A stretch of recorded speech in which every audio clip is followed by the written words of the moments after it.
Union Education Minister Dharmendra Pradhan on Monday in Parliament had introduced the Viksit Bharat Shiksha Adhishthan Bill 2025. This bill seeks to establish a central regulatory body for higher education. Now, on the one hand, as the Union Minister argues for this reform to be more student-centric and in line with global regulatory practices, the opposition has called it anti-federal and an regulatory overreach. And to gain more insights on this very important educational reform, currently we're being joined by former UGC Chairman, Professor Jagadesh Kumar. So thank you so much for joining us on Times Now. First off, could you tell us a little bit about what challenges existed with the previous system of having the UGC, of having a technical education regulatory board and another one for the teachers' education as well, which has prompted a reform of this sort? You see, in our higher education, we have close to about 4.5 crore students.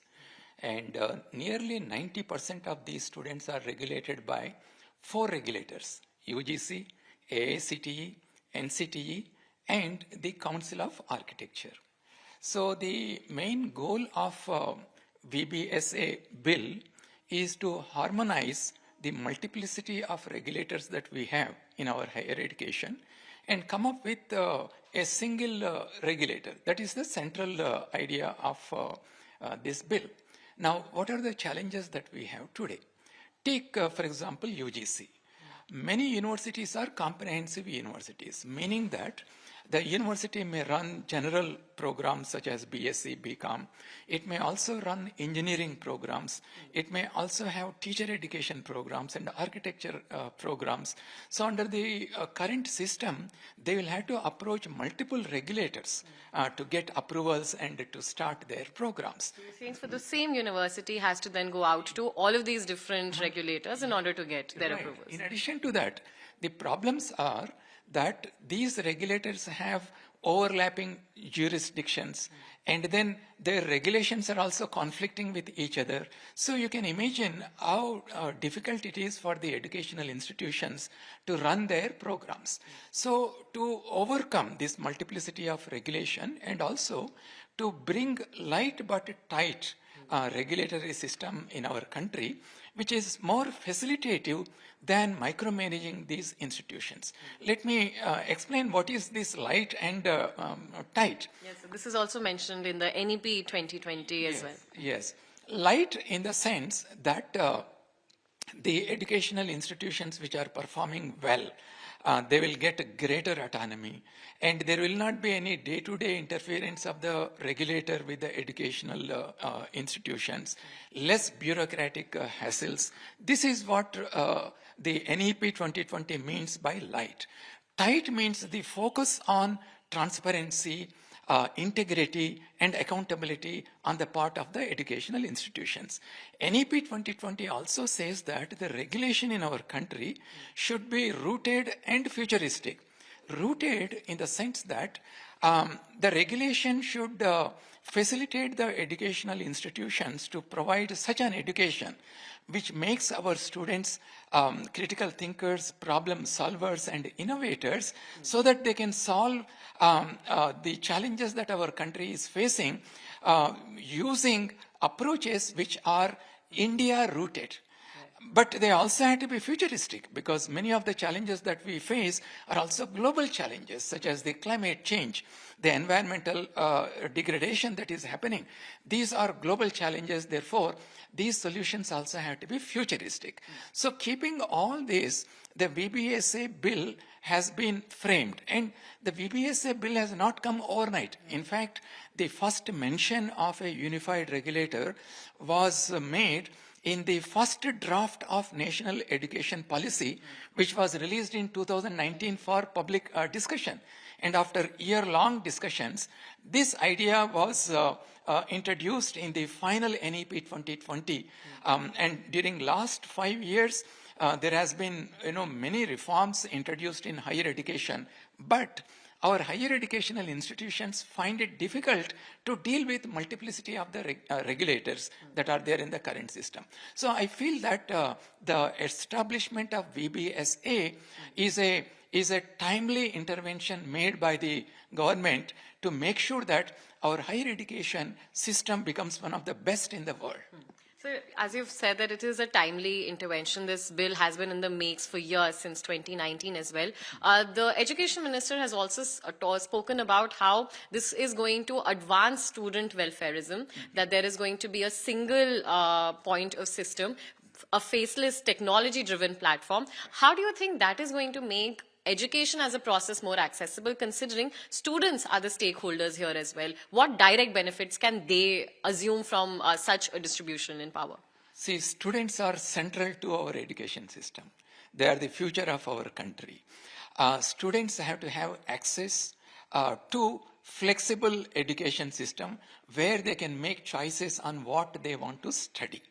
And in the VBSA bill, if you see that there is a clause which mentions about every educational system having mandatorily a grievance redressal system, because today students also undergo all kinds of anxiety and stress for various reasons, and their concerns had to be addressed in a timely manner.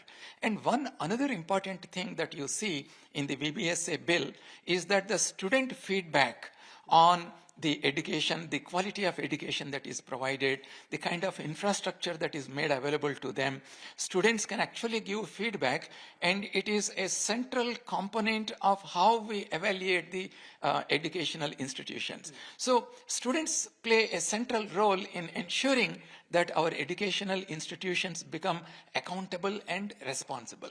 And from the institutional perspective, if you see, the VBSA bill says that there will be one digital public platform on which all educational institutions have to provide mandatorily certain information, such as the kind of programs that are that they are offering, the kind of infrastructure that is available, what are the student welfare measures that they are taking, what is the kind of outcome-led education that they are providing, and the audited accounts, the financial details of the educational institutions. All this information must be mandatorily made available on one digital platform, which will be maintained by the regulatory council. Now, the advantage of this is that this information will also be available openly to the public, to the students, to the parents. So this will make the educational institutions more responsible and more accountable. So from the perspective of students and also the educational institutions, there are many positive aspects in this VBSA bill. Right. So you've highlighted on the public transparency of having such a system, in real-time information can be available. As far as accountability is concerned, we're seeing that in Parliament as well. Multiple opposition MPs have raised an issue with this Central Regulatory Commission being overridden by the Central Union Ministry. They're saying that the states do not have as much representation now in this commission, and they're calling, in fact, this bill anti-federal as well.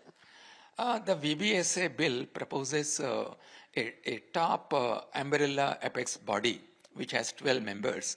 And under this body, there are 3 distinct verticals: regulatory vertical, accreditation vertical, and the standard setting vertical. Now, in each of these verticals, you have representatives from the state government, state universities, representatives from our institutions of national importance. So, therefore, there is enough representation from the perspective of the state governments. In fact, it is the new system which is going to come under VBSA bill is more cooperative and round table kind of system where everybody's voice, everybody's views will be represented. Unlike in the earlier case, for example, in UGC Commission, we do not have the representation from the state governments, whereas in the new system, it is much more open, transparent and collaborative system. Another point that is being raised by opposition on similar lines is that in case of any disagreement, the Central Education Ministry will have the end say. This is also being targeted as a regulatory overreach and, in fact, as a process to make these institutions less independent. This is the charge that is coming in from the opposition.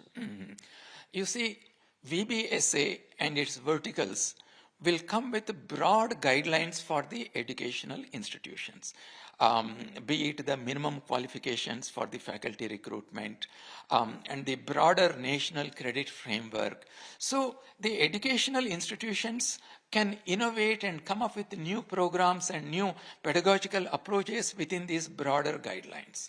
And the state institutions will have complete freedom.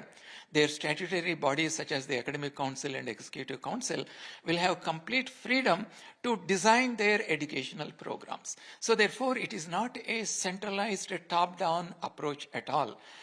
There is going to be a lot of autonomy to the educational institutions in the VBSA system, and there is going to be a lot of freedom, but at the same time, the accountability is built into the system so that the students know which institutions are doing well, and then they can make their choices on where to study. So it's a completely transparent and flexible system that VBSA bill is envisaging. So we are seeing a key change that has been made so far also is how UGC currently is responsible for the disbursal of grants. Now that power is being taken away from the central regulatory authority, which again will now be headed by the ministry itself. This also the states see as an anti-federal step, as a overstep into the state's education policy as well, and as a means to control the kind of research that can be taken up. How would you respond to these charges? You see, we have three kinds of educational institutions, higher educational institutions. The first kind is institutions of national importance. And those institutions are directly funded by the Ministry of Education. And then the second category of institutions are the central universities, which are established by the parliament. And the central universities, we have close to about 47 central universities. And these universities in the current system, they are funded by the Ministry of Education, but the funds are transferred to UGC, and UGC then transfers to the central universities. So under VBSA bill, what we are saying is that instead of passing it through UGC, the Ministry of Education itself will directly send the funds to the central universities. Now the third category of universities are the state universities. There you have two categories. One, the state private universities. Currently we have about 540. And then the state funded universities, which are about 514 universities. Either in the previous system, before the VBSA, or after the VBSA comes into practice, in either scenarios, the state governments will continue to fund their state universities. So as far as the funding is concerned, there is not any major change, except that in the case of central universities, the funds, instead of coming through the UGC, they will directly go from the Ministry of Education to the central universities. And now, why the funding arm is not with UGC? It is because that globally, if you see, to avoid conflicts of interest, the regulatory system, the accreditation system, the standard setting system, and the funding agencies, they are independent autonomous bodies. So this will avoid any conflict of interest and other possible delays. And that's the reason why national education policy has suggested that these bodies have to be isolated autonomous bodies, and the same is reflected in the VBSC bill. So we've spoken about how while the power to give grants is being taken away from this particular commission, penal action is now being authorized with the commission. Earlier, we're not seeing UGC have these powers. Now, in line with penalties, even fines up to 1 crore can also be leveled at the defaulting universities. How do you think this, what in your understanding is the importance or the significance behind having these penal powers? Because this is also, again, a point where the opposition is concerned that the central union education ministry can also step in. Mm-hmm. See, if you look at the way our country is progressing today, the kind of digital public infrastructure that we have built, the way the economic system is growing very fast, the way we are evolving in the space technology, nuclear technology, it's all because our educational institutions are training our students to contribute to the nation building. So therefore, as an academician, I believe that our educational institutions are very responsible. They are social institutions which are contributing to the social good. Therefore, any regulatory system that comes in our country, they should act as facilitators and encourage these institutions to become globally recognized institutions. So therefore, even if there are any penal clauses in the VBSA bill, they are mainly meant for fly-by-night kind of institutions which may be giving fake degrees, those kind of institutions. Otherwise, I do not see any reason for taking any penal actions on our educational institutions. I believe that they are highly responsible institutions. But in any case, in the present system, by creating a mandatorily required public disclosure of the information about the institutions, they will automatically become accountable to the society. So therefore, I do not see any reason to focus on penalties and fines, which is one of the clauses in the VBSA bill. Right. So finally, one other aspect of the controversy regarding the bill comes from the nomenclature itself. A lot of Congress MPs are raising that this is an aggressive, Sanskritized and unnecessary nomenclature that has been given. Earlier, the bill was assumed to be a Higher Education Commission of India bill, which has now been renamed to the VBSA. How would you respond to these claims? Because this is also coming in from Tamil Nadu MPs as well, who are yet not signatories completely of the NEP 2020 as well. Right. If you see the name of the bill, Viksit Bharat Shiksha Adhishthan, it has 4 words. Who doesn't know the word Bharat? Who doesn't know the word Vikasit? Vikasit comes from Vikas or Vikasam in other South Indian languages that we use. Shiksha also is a word that everybody knows, right? We need to take pride in our own Indian languages and Indian rootedness. And the name of the bill precisely reflects that Indian rootedness. And as an Indian, I'm very proud that these words are chosen to be part of this VSBA bill. Just a follow-up, sir, but do you not think this is creating unnecessary friction as well as far as southern state governments are also concerned due to them not adhering to these nomenclatures? We've seen this in other bills also that are being currently discussed in the parliament as well.